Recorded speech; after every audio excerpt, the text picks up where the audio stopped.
Joining us now, Senate Minority Leader, Democrat Chuck Schumer of New York.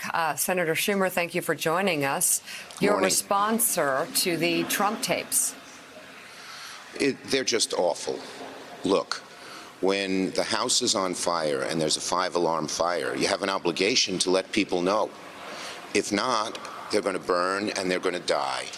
And this awful, awful incident, tragedy, can be summed up in 4 words. Trump lied, people died.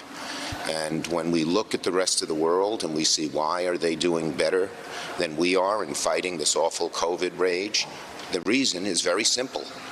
They had some leadership, we've had none. We've had dishonest, lying leadership that cares. The president seems to care only about his own ego and not about himself. And this idea, now they come up, he's always good at coming up with excuses for his perfidious lies, his mistakes.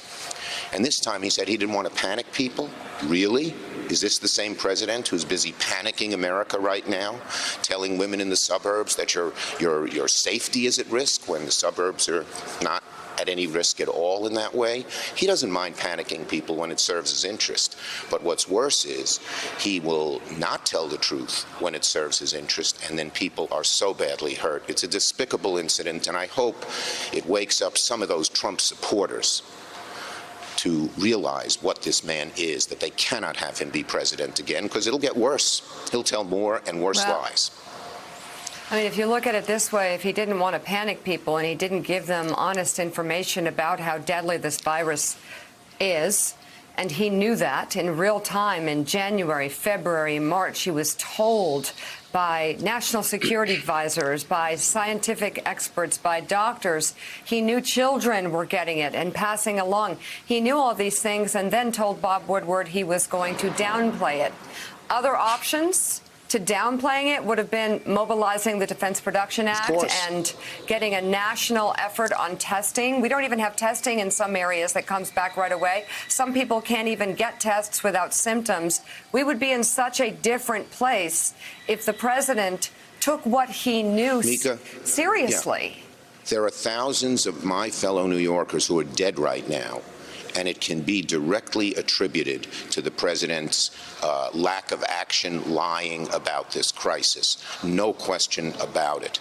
That's why we don't have testing. That's why we are not on top of this, because he swept it under the rug. On January 26th, I called for the president to make it a national emergency. January 26th. He did nothing for a month.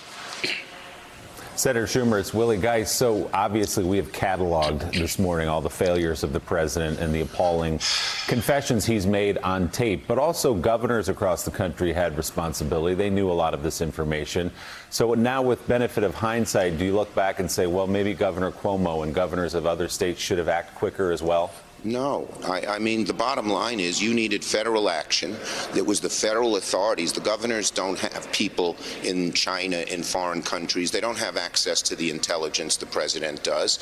I think the governors did their best. You couldn't put together. They tried with testing, which Mika mentioned, but you couldn't do it without the DPA in a national regime.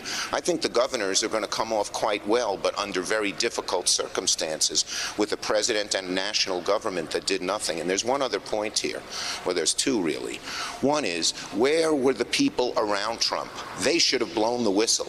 The people in the administration have far more blame than governors or anybody like that. They should have said something. This was a national crisis. The house was on fire. It was burning. But people didn't know that because Trump was covering it up. He lives, you know this, Mr. Geist, Mr. Great Willie Geist. You know he lives in his own bubble. He thinks by saying something he can make it true. And this crisis was so big, was so enormous, that the usual Trump tactics of belittling it, ignoring it, lying about it, diverting attention to something else just didn't work. And that's why he is sweating it out right now. So let's talk about all the suffering that has come from that.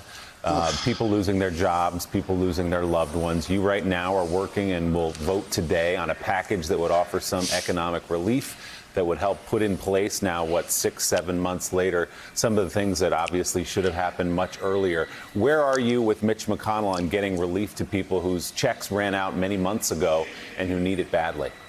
Well, we're trying to get a bill that deals with the issues here. McConnell has become more and more cynical. His bill is a cynical bill. It's cynical in what it's left out. No money for state and local governments, not even the ability, which Trump had said he might have been for, to allow people to use the money for lost revenues. No money for kids who are not fed. No money for people being kicked out of their houses. No money for broadband. Rural areas are desperate for broadband.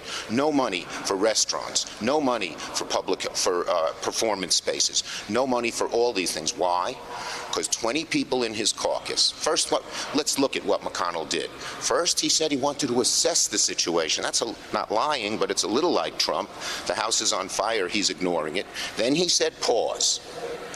Then, because there was such public pressure, particularly on the 12 senators up for re-election, they tried to put together a $1 trillion bill. They couldn't get the votes for it because 20 Republican senators, by McConnell's own admission, said they're not for any bill. So now he puts together, as the crisis gets bigger and bigger, Republicans think smaller and smaller. They're moving backwards. This isn't a skinny bill. It's emaciated. And if you had any doubts about McConnell's intentions, Willie, he put 2 poison pills in the bill. The DeVos education proposal, which takes money out of public schools and puts it into private and religious schools, and his liability provisions, which are so broad that they would make it hard to even file medical malpractice suits unrelated to COVID till 2024. He knows Democrats won't go for it. It's a cynical exercise to try and check a box without getting anything done. But we know it won't work. The American people want action. We Democrats have said, as you know, we'll meet them in the middle. We'll come down $1 trillion, you go up $1 trillion. They're going backwards. They're even lower than what President Trump has said he would do. Thanks for checking out MSNBC on YouTube, and make sure you subscribe to stay up to date on the day's biggest stories. And you can click on any of the videos around us to watch more from Morning Joe and MSNBC. Thanks so much for watching.